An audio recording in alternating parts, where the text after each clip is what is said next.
Shalom, everyone, and welcome to Coffee and Connection, week 175. It is so nice to be here with all of you. It's really been a very emotional last few days. There's so many emotions. I messaged a friend of mine yesterday. I was like, have you ever felt so many emotions at the same time, like in your life?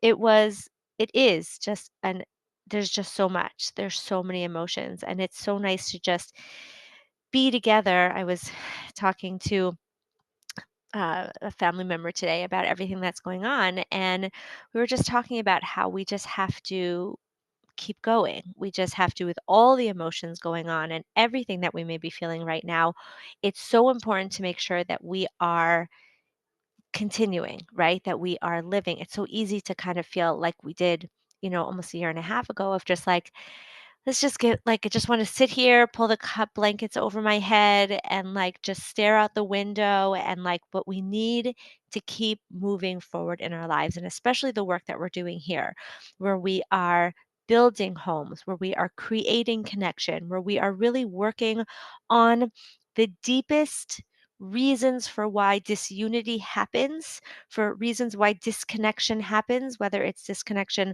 from ourselves, from God, from each other, right? From our husbands, from each other, from the nation, right? Where does that come from? We talked about it a little bit last week, but I'm really just seen it so clearly, like just understanding so deeply how the disconnection comes from the difference between I can disagree with you. And that means, like, if I disagree with you, it means you're horrible. I hate you. Get away from me. I can't talk to you. Versus I disagree with you and I still love you, right? I love you and I disagree with you, as we talked about last week. So it's so powerful to be really working on our connection, really working on building connection, which is what we're really working on here. And I was really debating actually if we should even have coffee and connection today because I know that many of you have a day off, so to speak, but then I realized that for many of you, it may be even more of a day on with kids and family around, which is why I actually thought that today's topic, which I had promised a woman a few months ago that I was going to answer this question. And I was like, this is actually a great day to answer it, even though it was kind of like a summer question. If you have your kids home for the week or home for a long weekend, or even just a regular day, it's such an important question. This question of like, at what point and from what age do we start saying, like, I am not do we stop feeling that we are responsible for keeping our children happy every moment of the day? Now, as I promised in the email, I'm not just going to talk about keeping our kids happy. I'm not just going to talk about what to do when your 5-year-old is bored, which was part of the question. Because really what I was reading over the question, especially today, and I'll read it for all of you just so we're all on the same page of what we're talking about. There were a few things that jumped out at me as to why I really wanted to answer this question and why, like, really gets to the heart of where so much disconnection happens and where so much frustration and pain and it just, yeah, like a feeling of, like challenge can come from. So, just to read the question, I'll just share it all with you. The question went, and I'm just paraphrasing a little bit. Hannah, I've heard you talking about not having to feel responsible to keep your kids constantly entertained and happy. My question is, how does this apply to younger kids? How can I stimulate them so they don't get into trouble? How can I put them in charge of their not being bored? Or is this still on me to help my 5-year-old figure out activities to do? So it's a great question in and of itself, right? From what age do we say, you know what, like I'm going to, you're bored, that's okay. You're going to figure out what to do rather than feeling like I have to be like a camp counselor, right? Constantly finding my children things to do. And this doesn't just apply to kids, right? Because really the deeper question underneath is how much are we meant to take responsibility for our kids being, or anyone in our lives being happy, not feeling like how much is it my responsibility if someone else is in a bad mood? How much if somebody is bored, is it my responsibility to jump in and give them something to do? And taking it a little bit further, even if somebody is upset about something, how much is it my responsibility to fix it and make it better for them? And it's really powerful to recognize that although we like to feel, and there's two things I want to talk about in this question. So this is just the first one. So really, really important, both of them. As much as it may be nice to sometimes feel like, oh, I'm taking care of everything. I'm, as I've learned this word from my clients, geschickt. I have it together.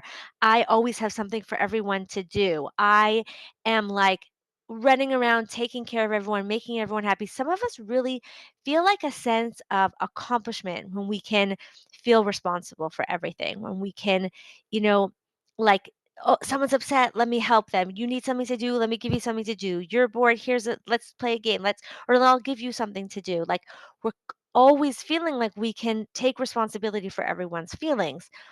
But here's the thing, the reality is that we really can't do that, right? Because, first of all, we can't always figure out what everybody wants and what's going to make everyone happy. And when we try to, we also give this message of, I got it. I'm going to take care of your happiness. It is my job to make you happy. So then when they feel unhappy, whether because they're bored or they're upset, or I was dealing today with one of my kids, like they can't make a decision and they're confused or they're conflicted about something. They're tired, they're sad, they can't find something. All they know is to turn to you. It's your fault. You, not necessarily it's your fault. It's your responsibility to fix it. And then when you can't fix it all the time, then it's your fault, right? And that actually is going to set them up to be more unhappy, right? It's like this wild thing of like, we think by jumping in to make people happy, we're going to make them happier. But they actually often, and if you have ever found this before, just say yes in the chat, that like when you, the more you step in to try to make everyone happy and you see it as your responsibility to keep everything happy and smooth, that people seem to be more and more unhappy. Have you ever noticed that?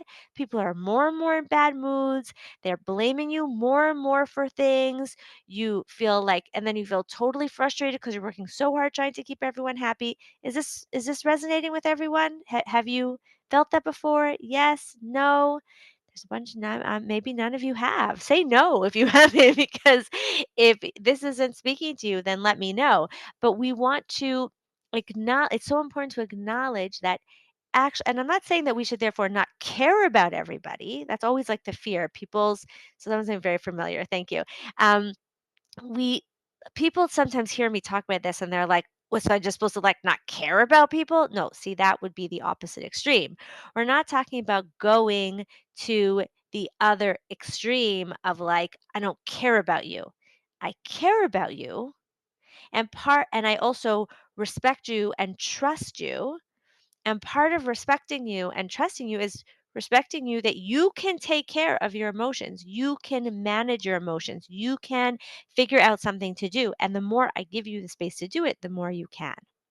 So from what age? I would say as young as possible, right? Like even if, and this will get into the second part, definitely a 5-year-old, you can say, okay, here's, a bunch of toys. And even like a smaller child, you can put them, responsibly down with a bunch of things and then just be like, okay, we don't have to sit with them and play with them the whole time, right? We can give them, of course, sometimes we want to play with them and sometimes it's fun to play with them. And sometimes we have other things to do, and it's okay to give them to entertain themselves and, yes, to figure out how, like to give them tools and to help them figure out how to, entertain themselves, like not just say like, okay, you're free to do whatever you want. Like in the question, it also talked about how sometimes kids like can get mischievous if they don't have enough to do, if they're not fully entertained.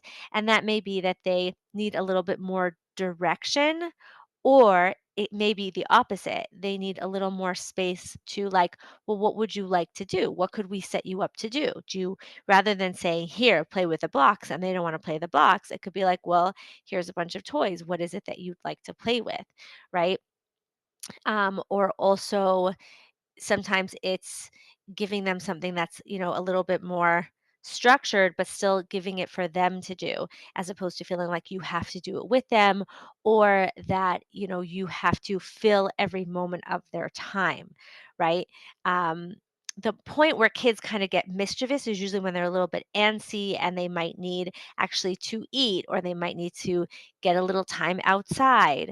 But it generally does not have to be that kids need that constantly. Sometimes it becomes that if we're so used to constantly structuring their time. So this brings me to my other point, which is so interesting because I just had this with another woman that I was speaking to recently, where she asked a question on a certain forum and I answered it for her. And then when I was speaking to her, she's like, "I didn't hear where you answered my question." I was like, "Well, I'm not sure what you mean. I know that I'm pretty sure, like 99% sure I answered your question, like pretty thoroughly, actually." She's like, "No, I don't think you answered the question." So I started to answer the question again. And then she expressed something in the question. So the question had to do with being emotional, like giving yourself permission to be emotional, right? She said, like, she struggles, like, I don't want to give exactly the whole thing, but it was something about how, like, it's not accepted in her relationship for her to be emotional. So I was talking, as opposed to logical. So I was talking about how, we have logic, but we also have emotions, and emotions are an important part of our brain. It's an important part of being feminine. And some people may think that everything should be logical, but the truth is that emotions do play a part in making decisions, and emotions are important. And sometimes we have to give ourselves permission to have emotions, even if our husbands don't like it. And the more we're okay with having emotions, then our husbands also become more accepting of them. And then she said something like, "Yes, but then I got upset and I got so emotional and I like yelled at my husband." I was like, "Oh, that's why you think I didn't answer your question, because the question I answered was not the question you asked, because there's different meanings of the word emotional."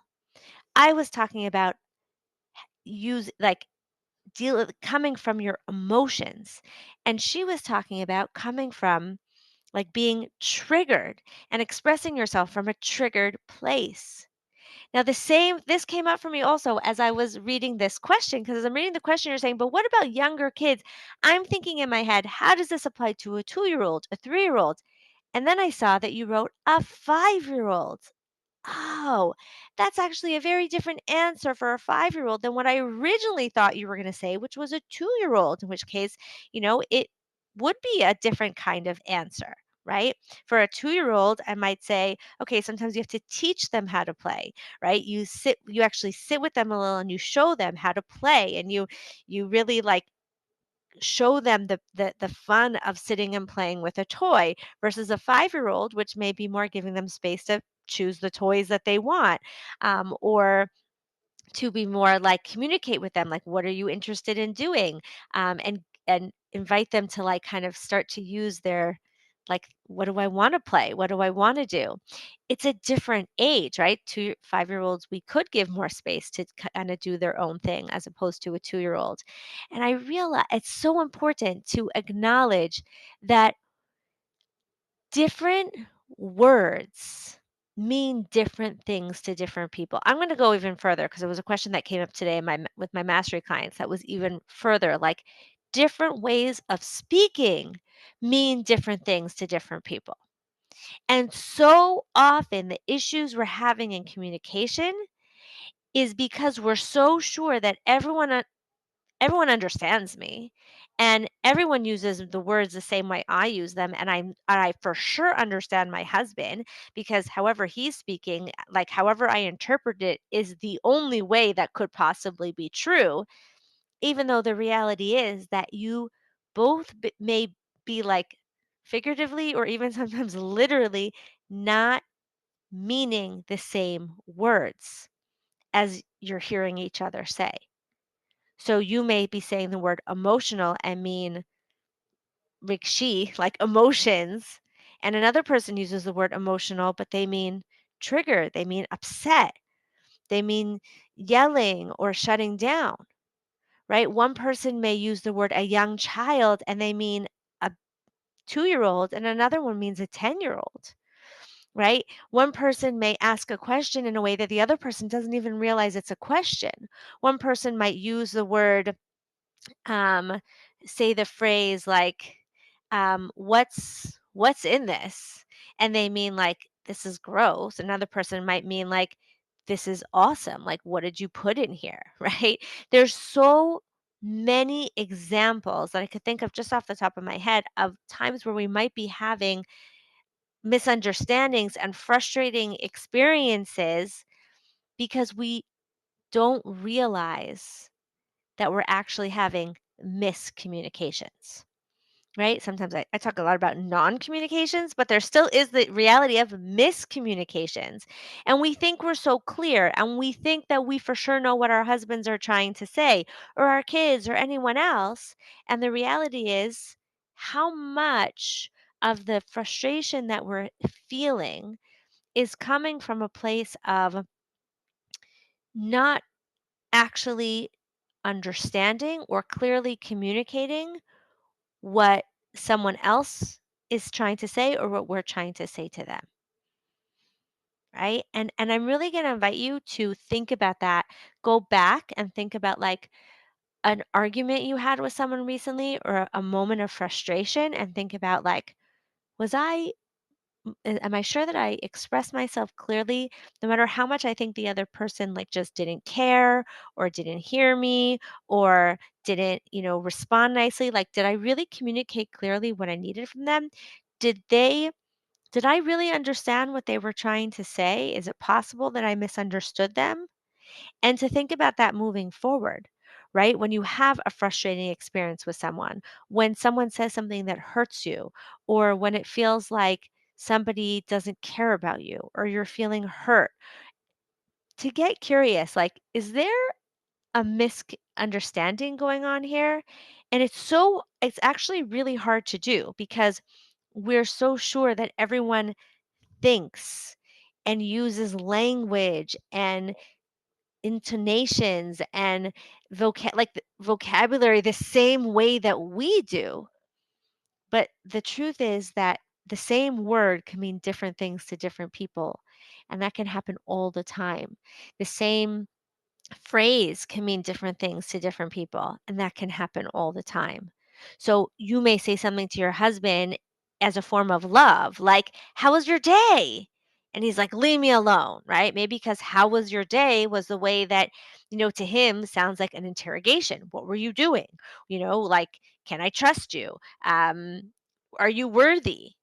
And the same way he may come home and say to you, "How was your day?" And you may feel like, "Oh my gosh, he's not." Or here's a good example that I hear a lot. Your husband may ask you about your day, and you start telling him about your day, and he's just like, uh huh, and he's just listening, and you're like, "Oh my gosh, he doesn't care," because to you, you want him to engage. You want him to ask you questions. You want him to be like, "Really? That's so interesting. What happened next?" You want him to ask you and like get more out of you, and he's just listening. So you think he doesn't care. He's not listening, even though very often men are actually taught just listen. It's actually very interesting. Men often, you may find it the other way. Your husband comes home and you say, "How was your day?" And he starts telling you, and you ask him questions and you try to engage with him. Really? What? Oh my gosh, I can't believe they said that. Wait, what else happened? And he's like, "Oh my gosh, can you just let me talk?" Why?